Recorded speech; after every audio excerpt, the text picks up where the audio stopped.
Halo guys, selamat datang di podcast Hima IPA UNJ Official episode ke-14. Sebelumnya, kenalin aku Hanan dan di sebelahku ada Nisa. Halo semuanya. Oke, jadi kita berdua bakalan menemani kalian lewat podcast ini dengan topik yang seru banget dan relate banget nih. Pastinya deket banget sama kehidupan sehari-hari kita, apalagi di prodi kita. Bener banget Nan, karena hari ini kita bakal ngomongin sesuatu yang mungkin sering kita temui, sering kita lihat, sering kita pakai, tapi kita itu kadang nggak sadar kalau ternyata ada sains di baliknya. Ya, bener banget nih. Tema podcast kita kali ini itu adalah dari praktikum ke kehidupan, tekanan fluida di sekitar kita. Nah, ngomongin tekanan fluida nih Nan, jujur aja ya, kalau dengar kata tekanan fluida tuh vibes-nya langsung kayak fisika, Tugas ujian, dan trauma belajar sih Nan. Padahal ya, tekanan fluida tuh ada di mana-mana, dari sedotan minuman, semprotan parfum, pompa air, sampai aktivitas kecil yang kita lakukan setiap hari. waduh, nah supaya pembahasan kita makin seru nih ya, hari ini tuh kita juga ditemenin nih sama narasumber kita dari bidang penalaran Hima IPA 2026, yaitu ada Adli dan Vina. Halo. Halo Adli dan Vina. Sebelumnya boleh kenalan dulu nggak nih dari Adli? Nah, sama kesibukan sehari-harinya tuh lagi pada ngapain nih? Mungkin dari Vina dulu boleh? Ya, boleh dari Vina Boleh, dulu. kenalkan nama aku Rafina Unisa Aulia. Untuk kesibukan aku akhir-akhir ini yaitu sudah habis mengerjakan laprak. Waduh, laprak ya. Laprak apa nih kalau boleh tahu? Laprak fisika yang terakhir. Oh, yang buat ini ya responsi. Kan nggak ada responsi, buatnya video. iya. Bener. Kalau Adli sendiri, gimana nih kesibukan akhir-akhir ini apa aja? Sibukanku ya mungkin nggak beda jauh ya, kayak mahasiswa-mahasiswa biasanya yang emang lagi sibuk-sibuknya belajar. Waduh. Wah, Emang di prodi pendidikan IPA tuh ada berapa praktikum? di IPA sendiri tuh ada semester ini kalau nggak salah 4 sih, cuman satunya itu yang teknologi itu yang TIK itu pakai laptop, jadi itu Oh. kan praktik aja. Iya. Iya. Itu kalau boleh tahu lagi nih ya, lapraknya tuh tulis tangan apa ketik? Aduh, Kok ketawa gitu sih? Kayak harus di-spill ya. harus Spill banget. dong. Spill dong. Kalau Siapa tahun tahu nih ya besok adik-adik maba ini Ya. pada nonton podcast ini jadi tahu besok aku semester 2 tuh harus ngerjain laprak berapa dan gimana gitu. buat laprak sih buat tahun ini sih tulis tangan sih ya, emang jadi agak berat sih. Capek. Oh, Gimana tuh ngelola waktunya tuh kira-kira? Ngelola waktunya kalau bisa dicicil ya Betul, nggak dicicil, tapi kalau misalnya emang nggak bisa ya kita pakai sistem SKS. SKS. Tadi pas kesininya hujan nggak? Soalnya kayak kelihatannya mendung banget ini di luar. Oh, kebetulan aku hujanan, untungnya bodas sih. Untungnya. Kalau Vina sendiri Aku gimana? udah dari tadi di sini jam 10:30 terus ke perpustakaan yaitu ngerjain laprak. Oh, Gila, gila. Gercep banget. Oke nih langsung aja ya kita masuk. Oke, jadi di segmen pertama ini kita nggak cuman ngobrol doang nih. Karena kita bakal melakukan praktikum sederhana secara live. Ya, bener banget. Tapi tenang ya teman-teman. Alat dan bahannya yang kita butuhin itu gampang banget. Dan pastinya harusnya itu kalian punya loh di rumah. Nah, betul banget. Itu tuh kita cuma butuh gelas sama air dan sedotan. Ya. Oke, sebelumnya aku mau tanya dulu nih. Kalau kalian itu minum pakai sedotan, kalian pernah nggak sih kepikiran sebenarnya kenapa air itu bisa naik ke atas?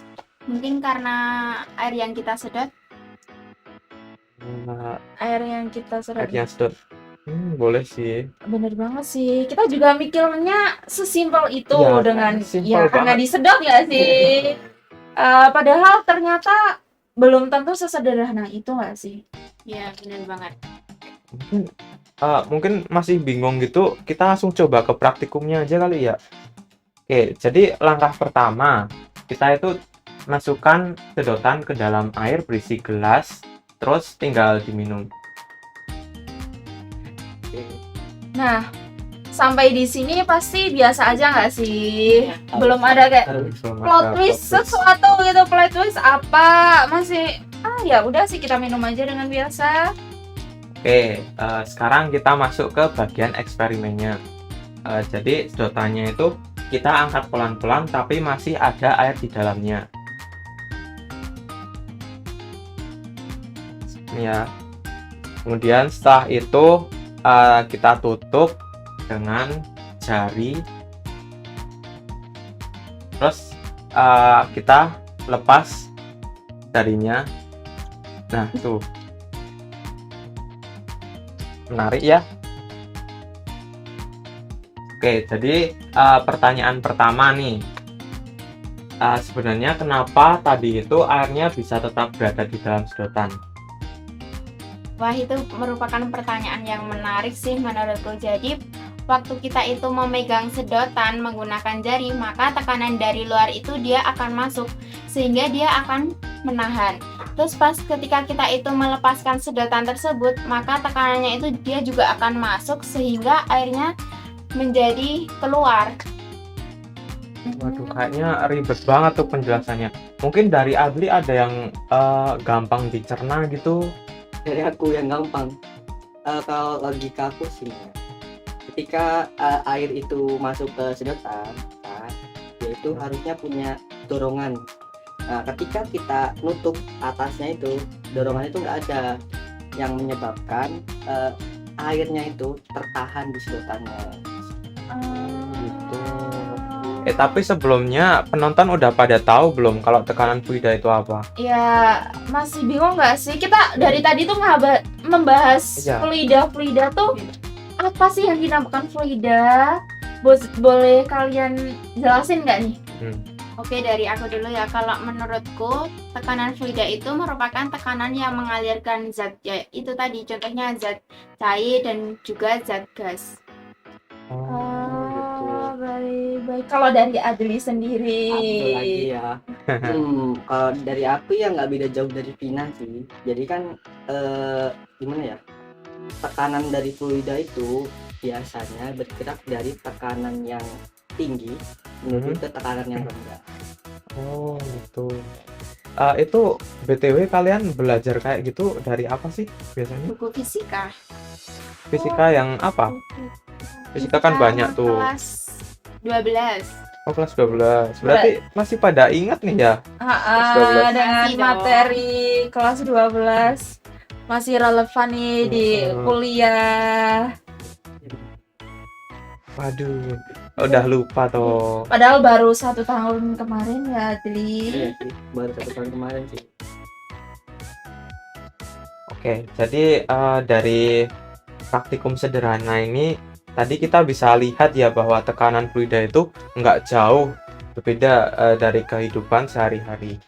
Betul banget. Contoh paling sederhana itu ya sederhana tadi ya yang kita lihat, kita praktikum. Nah, tapi ternyata konsep yang mirip juga bisa kita temuin di banyak hal lain. Misalnya itu ada semprotan parfum, terus ada pompa air, kemudian ada jarum suntik, bahkan infus yang di rumah sakit. Infus itu juga termasuk konsep fluida ya. Menarik banget sih. Hal-hal yang kelihatannya sederhana ternyata punya konsep sains di baliknya. Dan mungkin selama ini kita gunain benda-benda itu tiap hari kan. Tanpa sadar sebenarnya kita itu lagi ketemu sama tekanan fluida. Betul. Mungkin dari Vina dan Adli ada kayak contoh-contoh lain gitu yang membahas tentang tekanan fluida kehidupan sehari-hari gitu. Kalau dari aku contohnya saat kita memompa ban, nah itu cara kerjanya itu, jadi nanti tekanannya itu dia akan masuk sehingga gas apa sih namanya gasnya itu dia akan masukkan tadi, terus juga dia tekanannya lebih besar sehingga bannya itu kan jadi keras karena dia mengisi udara tersebut. Seperti itu. Mungkin kalau dari Adli ya. Kalau aku sih dulu kan aku sering kalau di kamar mandi ya nih gitu. Kalau di kamar mandi itu aku main sama yang namanya gayung. Oh iya, gayung. Nah, Gayung. gayung itu ada agak kolam di rumahku, bak mandi lah istilahnya. Itu kan pakai gayung. Nah, gayungnya itu pakai posisi yang ketutup ini, terus dimasukin ke airnya. Oh terus kan iya iya. ketekan tuh. Ya. Terus pas kita masukin tangan kita dari bawah, nah itu gayungnya Nggak belum ada, keisi iya, belum air. keisi. Gitu. Berarti gayungnya itu benar-benar nggak keisi air sama Iya, sekali. walaupun udah tenggelam di air. Menarik sekali, Boleh dicoba Nan. sih di rumah karena Berarti- emang penasaran. Oke, buat Itu tuh penonton termasuk ini tekanan bisa fluida ya? dicoba. Iya, termasuk tekan fluida juga itu. Oh, Perbedaan ternyata- tekanan antara udara sama Ternyata emang gampang banget ya ditemuin di kehidupan Iya, sehari-hari sangat kita. dekat sekali dengan kita nggak Hmm. sih? Kalau boleh tanya nih, menurut kalian itu seberapa penting sih kita belajar tentang konsep kayak gini? Apakah cuma sekedar kayak paham teori atau justru supaya kita lebih aware sama fenomena sehari-hari? sebenarnya tuh gimana ya? Kita kan di negara yang udah serba maju nih. Gak mungkin dong kita kayak ngelakuin semua hal di dunia ini tanpa tahu asal usulnya. Ini kenapa, ini ada apa. Sebenarnya kan fenomena yang terjadi di kehidupan kita sehari-hari itu bisa dijelasin lewat IPA, entah itu fisika, kimia, biologi, itu bisa dijelasin semua. Tuh. Jadi bukan sekedar teori aja.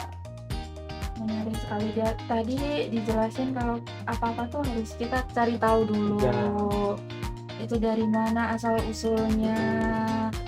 Kayak kita tuh hidup selalu berdekatan dengan IPA gitu ya. Betul. Jadi kan kayak gimana ya? Misal nih, kayak kita tuh punya sebuah kejadian, misal kejadian apa, goib, mistis atau apa kan?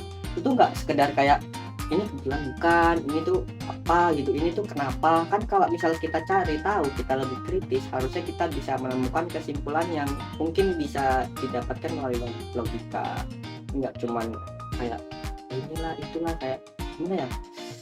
Jadi kayak kita tuh bisa menjelaskan sesuatu yang awalnya nggak kita pahamin gitu. Oh, jadi kayak semisal kalau ada yang berbau mistis gitu, kita mungkin bisa hubungkan dengan sains gitu ya. Bisa banget. Kalau dari Vina nih, gimana tanggapannya tentang seberapa penting sih kita memahami tentang konsep-konsep seperti ini di kehidupan sehari-hari? Kalau menurutku sangat penting ya, soalnya kan kita juga di dalam kehidupan dunia ini kita juga pastinya berkesinambungan dengan yang namanya IPA kan, makanya kita juga harus belajar tuh tentang yang namanya IPA, nggak harus fisika juga, ada kimia, biologi, dan lain-lain. Oke. Betul banget. Berarti kita tuh harus belajar Belajar, mengenai ya. IPA. Belajar betul. Belajar. Belajar. Berarti kita nggak salah nih masuk ke pendidikan IPA. Iya. Bagus dong, nggak salah dong. Seru banget ya, ternyata kita udah membahas banyak hal. Dari sedotan sederhana kayak tadi itu kita bisa belajar tentang apa, tekanan fluida. Dan ternyata ya sains nggak selalu harus rumit, penuh rumus, sama jauh dari kehidupan. Kadang dia ada di gelas minuman kita sendiri. Baik ya, mungkin terima kasih kepada partner kita yang luar biasa ini untuk Adli sama Vina, karena sudah mau meluangkan hadir waktunya di tengah-tengah kesibukan ini ya, yang seperti tadi telah dijelasin sibuk banget buat apa? Kelaprak gitu. Di sini kalian telah membersamai kita membahas topik-topik seputar tekanan fluida yang ada di sekitaran kita. Perbincangan kali ini bisa dibilang itu sangat dekat dengan kehidupan kita sehari-hari. Tapi kita cenderung bersikap acuh akan hal-hal seperti itu. Nah, semoga dari apa yang telah disampaikan pada podcast kali ini bisa mengetuk rasa keingintahuan kita terhadap sesuatu hal yang ada di kehidupan sehari-hari, dan semoga juga ini ya dapat menambah wawasan kita semua terhadap hal-hal yang mungkin kecil ya di sekitar kita itu. Kita harus tahu guys gimana asal usulnya. Kita harus tahu tentang ini tuh gimana kita harus memancing keingintahuan kita. Kritis. Ya, betul banget nih. Kritis. Nah, berpikir kritis. berpikir kritis. Oke, terima kasih ya buat kalian yang sudah menonton dan mendengarkan keseruan kami. Tunggu keseruan kita di part 2. Stay Stay tune. tune.